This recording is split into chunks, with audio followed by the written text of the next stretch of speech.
Assalamualaikum, selamat sejahtera.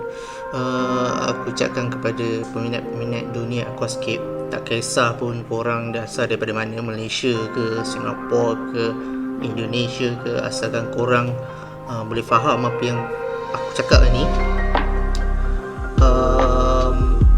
Aku ucapkan terima kasih sebab sudi bertandang dekat channel YouTube Pakcik Aquascape, di mana channel ni sebenarnya aku baru buat. Aku pun tak tahu macam mana tercetusnya idea nak hasilkan video-video macam ni. Sebenarnya aku nak buat video ni tentang berkongsi tentang pengalaman aku sendiri, macam mana aku nak buat aquascape tu, macam mana pengalaman bestnya bila kita dapat buat sesuatu yang kita minat dan jadi, dan sebaiknya aku nak cuba kongsikan kat korang juga. Ok, sebenarnya hari ni aku nak buat video tentang algae, tapi dia punya idea tu tak datang lagi.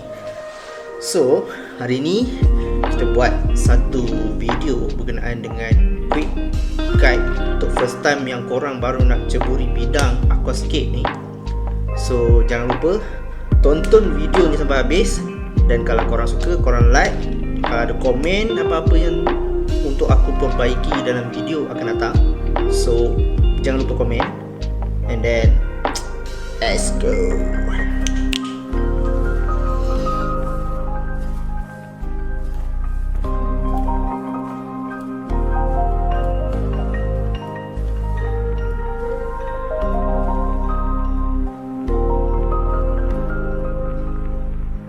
Okay, bila bercerita tentang aquascape ni, aku rasa jadi excited tau. Sebab aquascape ni aku memang sangat gila-gila minat punya pasal aku boleh join dalam satu group Facebook tu. Dia punya nama Aquascape Malaysia. Aku rasa lah. Okay, nanti korang check balik.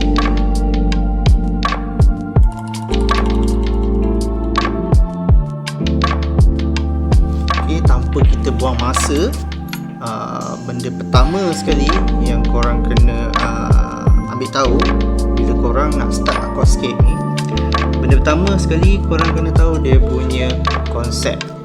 Okay? Konsep apa yang korang nak gunakan untuk korang punya aquascape. Sebab apa yang aku tahu dan apa yang aku research juga, apa yang aku belajar daripada YouTube ke, daripada Facebook ke, sebab dalam masa 5 tahun aku ceburi bidang ni, aku banyak masuk dan berkongsi. Diorang dalam Facebook tu, diorang banyak sini dan otak-otak ni banyak berkongsi dengan berbagai jenis tips lah. Diorang ada researcher diorang sini, and then diorang pun berkongsi macam mana nak cari masuk competition. And then daripada situ aku tahu dia aquascape ni, apa yang aku faham, dia ada beberapa konsep yang diorang selalu digunakan. Okay, yang pertama jungle, iaitu nature. Yang lain pun nature juga, tapi jungle ni more itu macam apa yang boleh kita tengok, akan nampak dekat hutan ke, ataupun ialah panorama yang dekat dalam hutan yang kita boleh bawa dekat dalam aquarium. Kemudian yang kedua, Iwagumi ataupun Zen, di mana diorang banyak menggunakan susunan batu hardscape, dan juga pemilihan diorang punya pokok tu sendiri sebenarnya main peranan.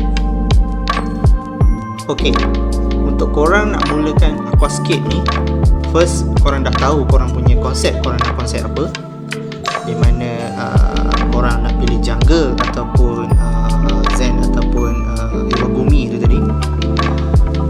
Korang dapat pastikan apa material, macam elemen yang perlu korang ada. Macam contoh, okay, jungle korang kena ada macam dia punya kayu untuk, of course, semua konsep pun perlukan driftwood, jenis-jenis wood,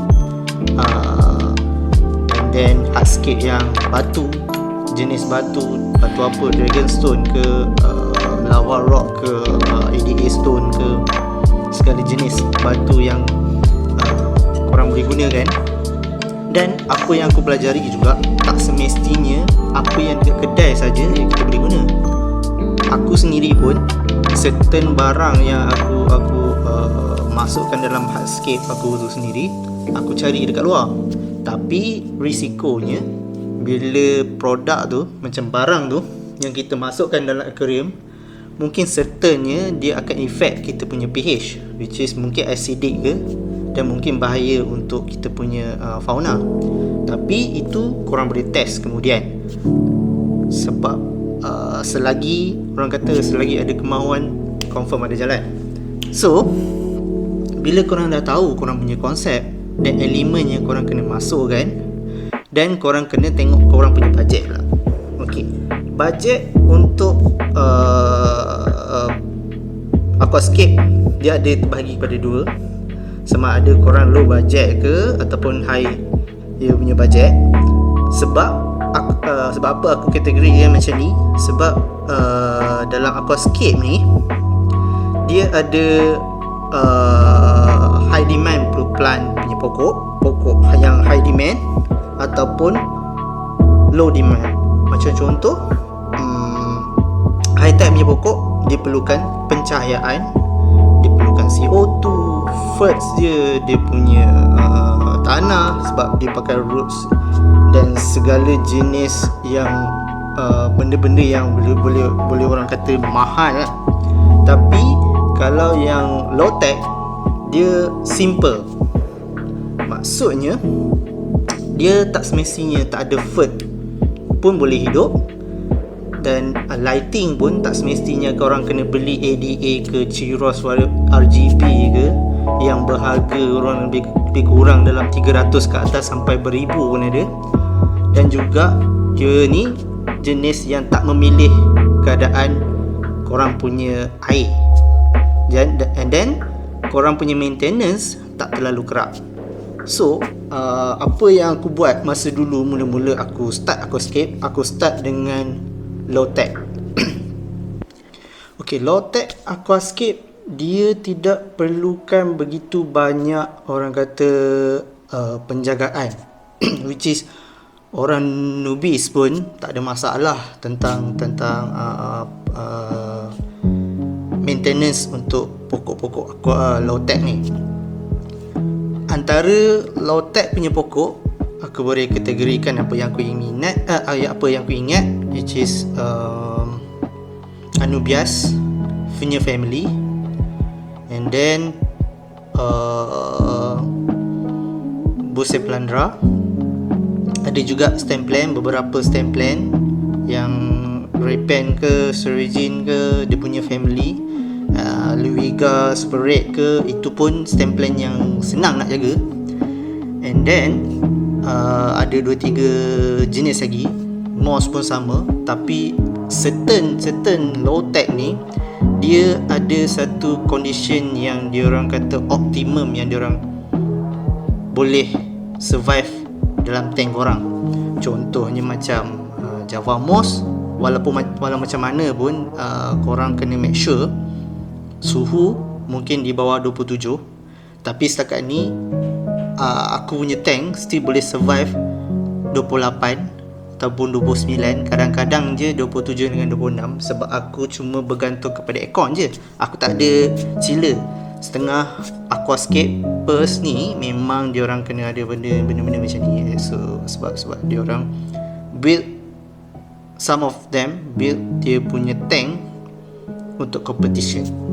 So untuk aku buat tank hanya untuk aku nak release tension, just nak tengok je, boleh tunjuk pada member, boleh show pada diorang.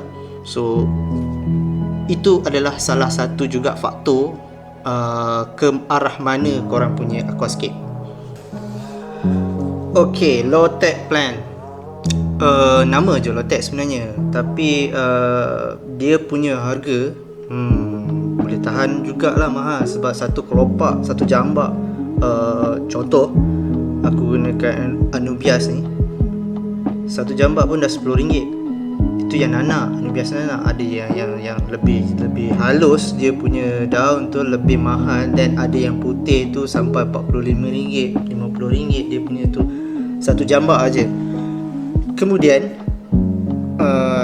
cara dia membiak, cara dia tumbuh tak macam stem plant, di mana dalam masa seminggu pun kita dah boleh trim dia. Tapi anubias ni kita tak boleh trim, sebab 3-4 hari baru keluar satu kelopak, baru ada pucuk baru. Jadi korang kena nak penuhkan korang punya tank tu, memang korang kena banyak jugalah kos yang belanja yang korang kena keluarkan. Lepas tu belum kira pula dengan Buset pula. Buset punya family sebenarnya diorang ni picky juga. Diorang memilih dia punya parameter air. Kalau macam contoh, korang beli daripada wild, contohnya mungkin wild tu je dia jenis yang dia punya akar je terendam, rhizome dia semua kat atas, dia punya daun-daun. Bila kau masuk dalam korang punya tank, confirm melted tu normal. And then kalau tak melted pun daun akan mati lah, 2-3 biji daun tu. So first korang dah kena inject CO2 kau dengan korang punya parameter ataupun sejuk punya air tu, korang kena adjust cantik punya. Nak kata low tech ke tak low tech, saya pun tak tahu. Kemudian kalau Java Moss pula, dia punya cara penjagaan tu, kalau sejuk, yes, okay. And then cara korang nak letak dekat driftwood ataupun batu, cara korang ikat tu pun nak kena betul-betul juga. Especially nya Java Moss dengan Christmas. Korang tak boleh letak bertindih, so yang bawah tu confirm akan mati. Sebaiknya nipis, senipis-nipisnya lah masa korang ikat. Sebab aku pun suka ikat Java Moss. Aku tak suka, setengah orang boleh je letak gam, sama lah macam Buset tu, korang boleh letak gam, tapi tak ada masalah. Cumanya aku memang suka ikat. Okay. Seterusnya, kalau high tech punya pokok, demand diorang memang tinggi. Bagi orang yang orang kata dah lengkap dia punya sistem, dengan dia punya lighting, ADA ke tak ADA pun boleh juga sebenarnya. Tapi yang paling penting CO2 tu adalah satu kemestian lah. And then dosage untuk FERT tu, yes of course. Sebab sesetengah pokok untuk high tech ni, dia ada macam color red plant. Dia punya pucuk tu memang cantik, warna merah semua. Then korang kena dosage ironnya dengan ada juga certain orang kata fertilizer yang menjimatkan korang lah. Sebab dalam satu fertilizer tu dia ada semua sekali. Tak not includes NPK, dia ada iron lagi, ada magnesium, beberapa elemen-elemen yang sebenarnya memainkan peranan yang penting juga. Tapi sebenarnya untuk low tech pun, even low tech pun diorang perlukan juga baja-baja jenis NPK dengan magnesium, potassium tu semua. Tapi cuma diorang punya keperluan tu kurang sedikit, dan boleh tolerance sikit lagi lah. Tapi kalau high tech ni, kalau tak ada, mati lah jawabnya. Okay. Bila korang dah pilih yang first tadi, korang dah tahu konsep, and then korang punya tank tu untuk apa, competition ataupun untuk hobi korang saja. And then korang kena sesuaikan dengan hardscape korang. Nak hardscape jenis apa, guna kayu sahaja ke ataupun campuran dengan batu. And then bila korang dah tahu juga korang punya plant jenis apa, high tech ataupun low tech, korang kena pastikan pula korang punya soil punya base. Okay, base ni sangat-sangat penting. Sama ada first, dia dekat Malaysia ni sendiri pun dah banyak jenis-jenis soil. ADA ada, kita ada Flover, kita ada aftermarket punya orang dah packing pun semua dah ada. Tapi bila bab-bab tentang soil ni, aku sangat recommended orang buyers yang baru nak berkecimpung dalam dunia aquascape ni, diorang beli terus yang jenis macam ADA, dia ada separate, dia ada yang halus dengan yang kasar punya soil.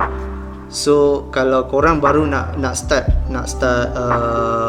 aquascape, aku prefer pada jenis jenama-jenama macam Flover contohnya, sebab dia punya soil tu halus.